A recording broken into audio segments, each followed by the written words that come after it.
ゼロエネルギーリゾートを作ってみたい。僕らが作るビラだったりリゾートの中のエネルギーは確実にこれはゼロにできるっていうことに気づいたんですよ。ゼロエネルギーリゾートゼロっていうところを本当に打ち出して進めていくにあたって、もう一歩、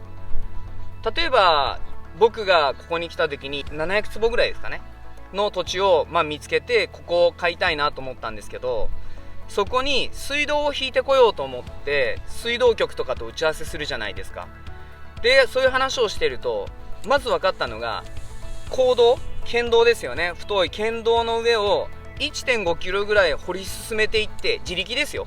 自分のお金です。 1.5 キロ掘って水道管を持ってこなくちゃいけないっていうことに気づいたわけですよ。それ結構きついじゃないですか。でその水道管ってよく小さい道とかだったらこういう細いところビューって切ってってあって舗装してあるところがあるじゃないですか。でも県道って全部やり替えていかなくちゃいけないっていうルールらしいんですよね。すごいお金かかるわけですよ。それでも大きい土地、そこ700坪見つけたところの周りを買い増しをしていったりとかすると大きい土地になるので、これはやるかって思って水道局に改めて言ったら、いやそこには20ミリ管しか引けないよって言われたんですよ。自分でその 1. 何キロ掘っていって20ミリ管って一般的なお家が2軒ぐらいしか建たないんですよ。やっぱり50ミリ100ミリとかこう太い管がないとすぐ水で煮詰まっちゃうわけですよ。でなんでなんですかっていう話をしたら、そこの周りはやっぱり水源が少ないと。で水源っていうのも宮古島はさっきお話ししたみたいに川や山やダムがないから、1980年代の後半ぐらいから地下ダムっていうこの普通にこの地面の下にダムを掘ってそこに雨水を溜めて、これをちょっと小高い山にこう上げていって、そこで浄水をして排水をしていくっていうことにしてるんですね。今それ購入したんですけれども、そこの土地のところには割り当てる水がないっていうふうに言われるんですよね。じゃあ僕ら井戸掘りますと、ちょっと待ってくださいと、井戸なんか簡単に掘れませんよと、今はもうそういう状況じゃありませんよっていうふうになって、じゃあ何もできないじゃないですかと。でそういう土地とかがやっぱりすごく安くこう売られてるってことに気づいたんですね。江口ホールディングスグループは究極にもうベンチャー企業の集団です。でその中に EAS っていう今もう子会社化とかはしてないんですけど取り組みをやってるんですけど、それはどういったものかというと、電気さえあれば水を作り出せる機械っていうのをいつもやってるんですけど、メーカーとして開発をしながら扱っていくと。だけど僕たちはファブレスメーカーっていう考え方をいつもするんですね。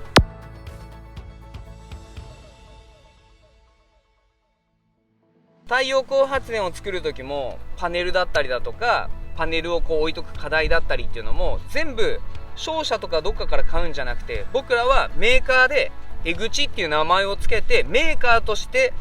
海外から仕入れて日本国内で売ったり自分たちで作ると。それをまず持ち込んで1日に1万リッターの水って作り出すこと可能なんですね。じゃあどうやって作るのってなると思うんですね。それは簡単で、電気をこう挿してさえいればお家の中のクーラーって回ってますよねっていう。でクーラーが回っていてなんで涼しくなるのって言ったら、湿気を取って外に捨ててってるじゃないですか、ポタポタポタって。要するにあれなんですよ。でも僕たちが扱ってるものって1日で1万リッターとかの水を作り出すことができるんですね。例えば1日の1万リッター作ることができたら30軒や40軒の家の1日分の水道を賄うってことができるってことになってるんですよね。これって結構エコアイランド宮古島宣言 2.0 に寄与できるじゃないですか。僕らの考えてるそのやり方、ソーラーシェアリングっていうんですけど、3メーターか3メーター50ぐらいのところに太陽光発電をこうやるじゃないですか。で間を100枚乗るところを歯抜けにして50枚にするじゃないですか。なんで歯抜けにするのって言ったら、歯抜けにした分下って日向と日陰のフラッグみたいになるじゃないですか。それの下でブルーベリーを作ったりとか、もうお米作るのにめちゃめちゃ適してたりだとか、その他にも100% この光が当たってたらまずい植物っていうのもたくさんあるんですよ。そういうものを下できちっと作って、しかも作るっていうのは農薬を一切やらない、肥料も一切やらないっていうことに取り組むと。で舐めてんのかと皆さんから思われるかもしれないんですけど、農家の人に頭を下げて農家の人たちと一緒に作り上げるっていうことをやりたいんですよね。でもそれをすぐ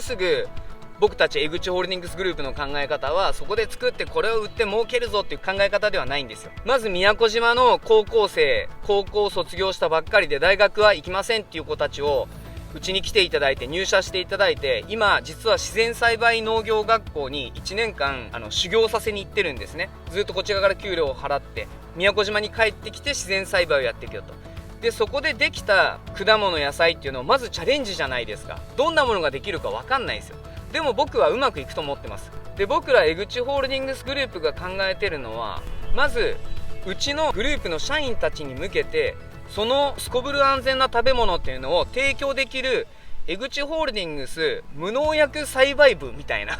そういう感じで、そこの商品とかを全部刈り取ったらみんなで分け合おうと。まずここら辺からスタートしたいなと思ってるんですよね。で僕たちはその技術を持っています。